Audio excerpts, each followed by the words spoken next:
Now in this video, I am going to discuss about all the data types that can be used in C program, and after the discussion of data types, I will let you know about the topic type conversion in C programming language. It is a very important concept. Please see the full video very carefully. Come on, let's begin it. Now see this chart. Through this chart, I have depicted all the data types that are being used in C programming language. Till now in our videos, we have only seen about integer and rarely seen about float and character data types. But in this chart, I have depicted you a total of 11 data types. Let us see what all are they, and note this table side by side in your notebooks also, as it is going to be very important for your future references while designing the programs. So the first one is char or signed char. Char means character, or we can call it as signed character. Now this char or signed char takes 1 byte of memory and its range is from -128 to 127. Now see, we have called it a signed char. Therefore we are representing it through a minus range to a positive range. We can call it a -128 to 127.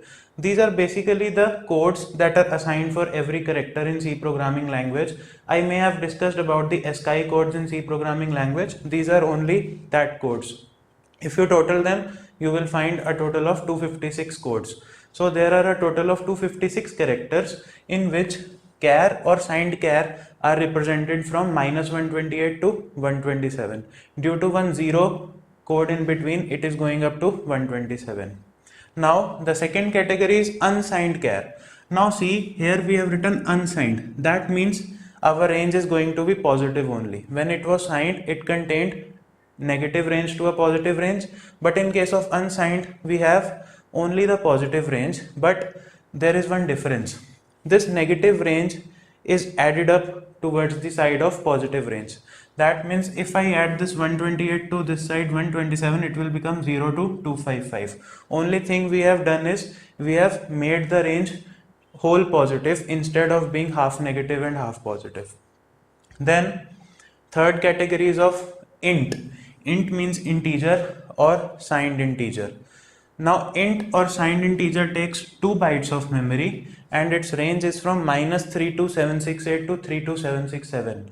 Now if you have declared an integer variable in your program, and if you try to assign values between this range, it will be okay.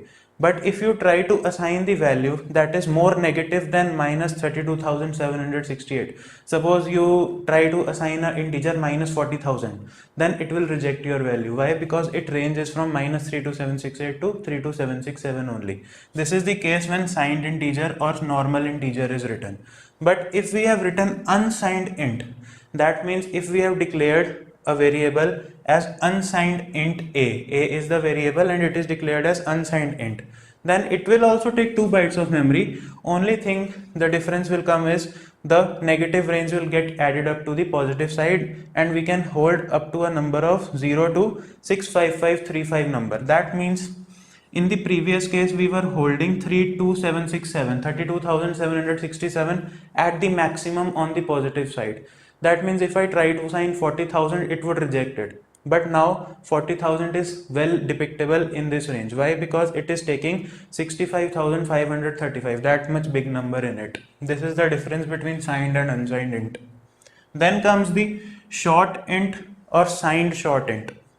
Now signed short int and short int takes 1 byte of memory as of characters and its range is from -128 to 127. This is similar to character, but a char, signed char or unsigned char will take characters like this: A, capital Z. These all are characters. But if we want to represent integers only, that means we can represent integers from -128 to 127 in the case of short int or signed short int. What I mean is I can declare a variable like short int a and I can assign a value between -128 to 127.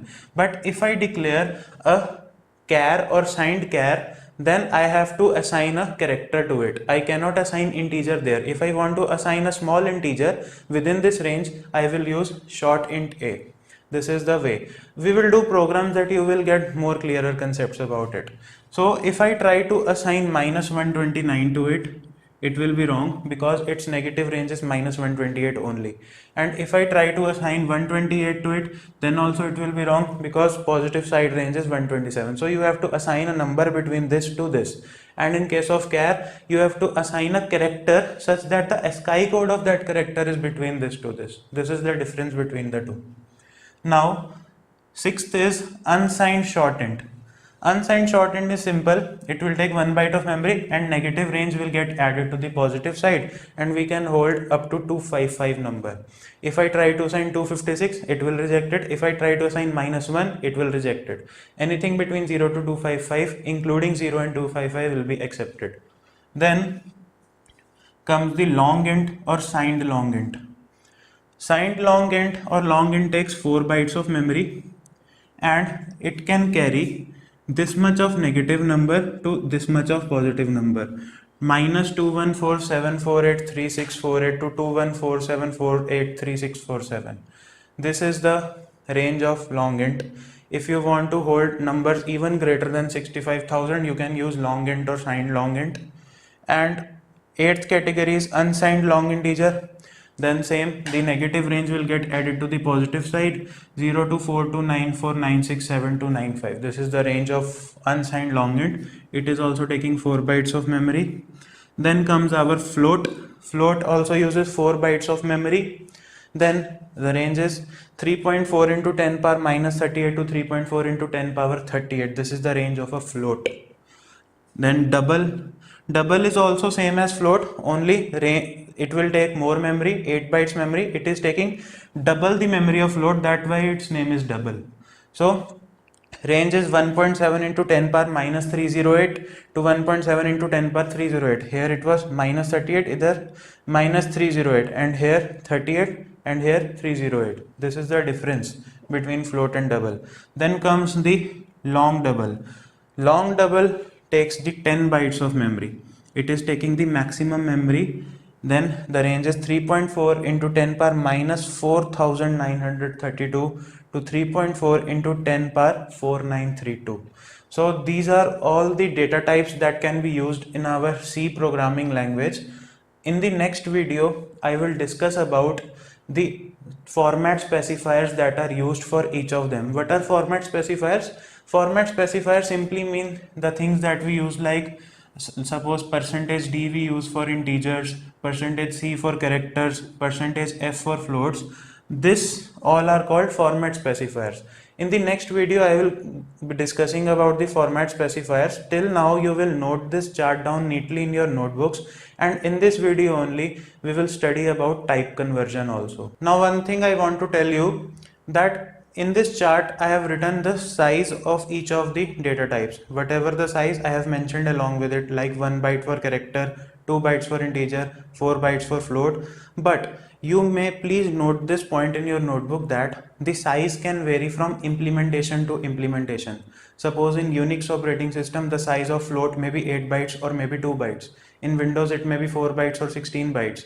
In any other operating system, it may be 4 bytes, 18 bytes, 16 bytes. Anything can happen. That means these all are standard sizes that I have written. That means most of the operating systems and most of the hardware use these sizes only. But still, if you find a different size anywhere in any of the operating system, don't confuse with it. It can be, because the implementations are variable. You have implemented compiler in some form, and in other operating system you may have implemented the compiler or past table translations in another form. I will tell you what are they, but till the time you may please note this down, that sizes may vary implementation to implementation. Suppose if you find a question in which it is written that float is taking 16 bytes of memory, it is fully valid. You have no mistake in that question. Okay, come on, let's begin it. Now let us see type conversion in C programming language.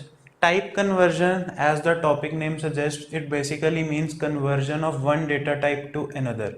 Now this type conversion is of two types: implicit type conversion and explicit type conversion.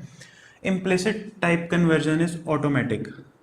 I will tell you how it works. Till now, note this, it is automatic. It is done automatically by the compiler or the software that you are using. Then the second is explicit type conversion. It is done by the programmer. Programmer deliberately converts one data type to another. This explicit type conversion also has another name that is called typecasting. And to do this typecasting, we use the casting operator or simply the cast operator. What is the cast operator? In the chart of all the operators, precedence of operators and associativity, if you want to see the chart again, you can directly go to the link that is flashing in the above right corner of the screen. In that video, I have explained all the operators with their precedence and associativity. The typecasting or casting operator was this one. If you remember, it was type within the parenthesis. That means within the parenthesis we may specify any data type to which we may want to explicitly type convert any data type. Suppose in the parenthesis I have written float, and initially I have int a and I have written float a. Then a will be converted to float. It is done by the programmer, but implicit type conversion is automatic. Now let us discuss both of these topics in detail. Now let us understand the concept of implicit type conversion. Suppose there are two variables a and b declared of integer type, one variable f declared of float type, one variable d declared of double type, and one variable l declared of long double type. We have declared different variables of different data types, and here is one expression that is having all the types of variables in it. Here a is integer, b is integer, f is float, l is long double, d is double and b is integer. Now we have to solve this expression. We don't have to actually solve this expression, we have to understand how the implicit type conversion will take place while solving it. So whenever you write this kind of expression in your C program, how will the C program will be evaluated is, it will start evaluating, it will see the data type of this one and data type of this one. It will come to know that this b is of integer type and this d is of double type. So what will happen, this integer will be converted to double. How? Automatically, due to implicit type conversion in C, and both of them will now have the result to be double. This d by b division will lead to a double result because this int will be converted to double. Similarly, here it is long and it is double. That means this d will be converted to long double, and our whole result of multiplication will be long double. This is how implicit type conversion is taking place. The inside an expression, if one variable is of lower type, then it is converted to the higher type. Then here b is integer and f is float. That means b will be converted. Integer is lower than float, so it is converted to float. F is already float, so our final result here will be float. Now it is becoming an expression of type float plus long double plus double. This type long double and double will give you the result long double, and here this is float. This float and long double will finally give you a result of long double. That means whole RHS is converted to the long double because of this L. As this L is of the highest type, that is of long double, whole RHS will be converted to long double type, like this type conversion only. This is called implicit type conversion. Now you may see that this RHS whole is of long double type, but here A is of integer type. Now here something reverse would happen. Why? Because the assignment operators works from right to left. When this long double type result will be assigned to integer, this integer cannot be converted to long double because in the LHS there is no any term that may lead A to become long double. In RHS there was L that was making it long double, but in LHS there is no term that will make it long double. So what will happen, this long double will convert to integer. In RHS, every time what was happening, the lower type operator was becoming a higher type operator, like integer became long double, this integer became long double, whole result is long double in RHS due to the highest type of long double. But in LHS there is no long double type, there is only one integer. That means now deliberately the compiler is forced to make long double to become an integer type, so that A can get something in its memory that will be long double converted to a integer. So this whole process is implicit type conversion. In RHS also, whatever it was done by C compiler only, and in LHS also, while we were assigning the result to the LHS side, it is also the reverse process of converting a higher type to lower type is also done by C programming itself. We have done nothing here. The programmer has no role in this type of assignment. So the only point you have to keep in mind is, when there are variables in any of the side LHS or RHS that may lead to a higher type operator just like L, then whole result will be of higher type.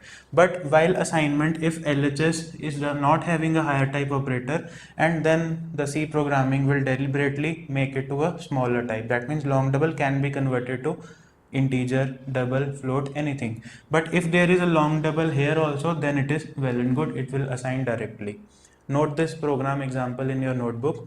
So to summarize about implicit type conversion, always in the RHS or in the LHS, wherever you have to apply, the compiler will apply implicit type conversion. The smaller type will convert it to the higher type. Like short or char can be converted to int into unsigned int, unsigned into long into unsigned long int, unsigned long into float, float to double, and double to long double.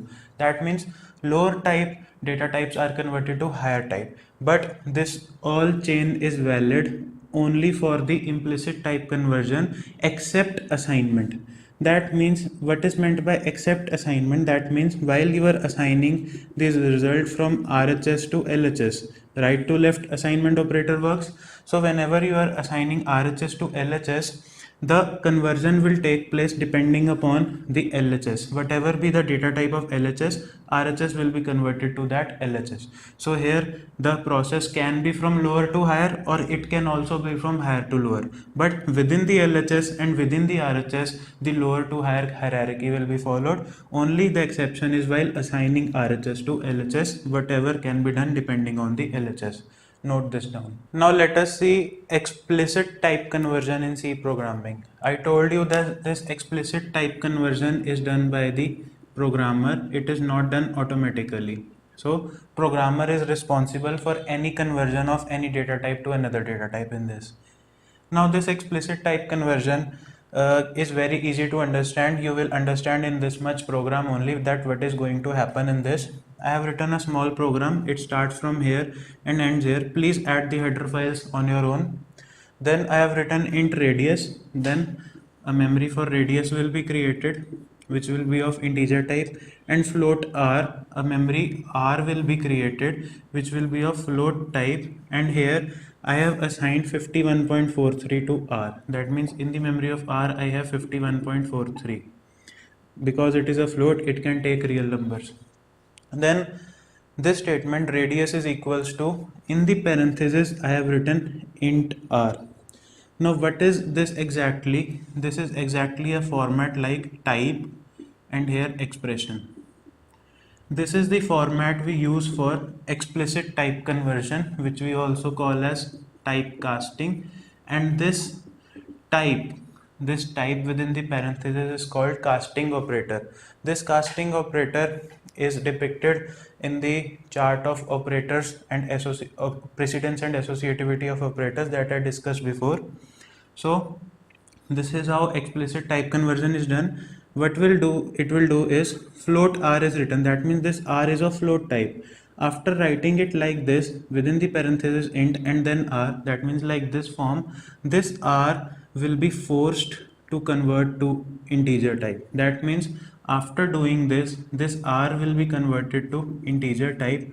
Not internally, internally it will remain float, but for this expression this r is converted to integer type, and this radius is of integer type. So whatever the result of r is, it will be directly assigned to radius because radius is of integer type. Now what is exactly happening is, in the case of implicit type conversion, we saw that in the RHS or in the LHS, within that the operators or the data types were converted from lower to higher. But here the programmer is deliberately converting a float to integer. That means higher to lower is being done.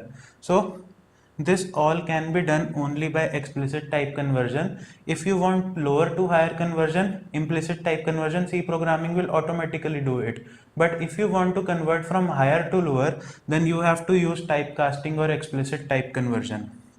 So this form int r, this r will be converted to integer, and then the result will be assigned right to left due to the assignment operator to the variable radius. That means now if we convert r that was float, and if we convert it to int, then it will become only 51. Then this 51 is assigned to radius. Only the integer part is assigned to radius. Printf, the radius is percentage %d, radius will get its value here, percentage %d will get its value from radius, and here we will get the output as 51. But note this point, if you have one more statement, printf, the r is percentage %f, and I write here r. Now R will show you 51.43 only. Why? Because internally it is 51.43 only for this statement the R was converted to integer, and only integer part was transferred to radius. But it will not lose this 0.43 in the memory of R. R is float type only for this statement it has become integer type and assigned it int part to the radius. So this is the explicit type conversion. Using this explicit type conversion, the programmer can convert any data type to any other form. Note this down. So I hope all the data types and the implicit type conversion, explicit type conversion, the another name for explicit type conversion, typecasting, the casting operator, every concept that I have taught you in this video is clear to you, and you are very confident in this theoretical concept. With the due course of time, when we will discuss more programs, now excluding the theory part, I will come from the theory to the programming part very soon, so that you may not feel bored of it. So when we will practice programs, we will use all these concepts in that, and then you will get a more clearer picture of these concepts in your mind. Till the time, if you have any doubts, you can ping me on the email address that is mentioned in the description of the video. And if you still have any queries, you can also ping that also. Any suggestions, you can also ping that also on that email address only. And if you liked my video and my explanation, please hit the like button. Please share the video with your friends. And if you have not subscribed to the channel yet, please hit the subscribe button also. Thank you.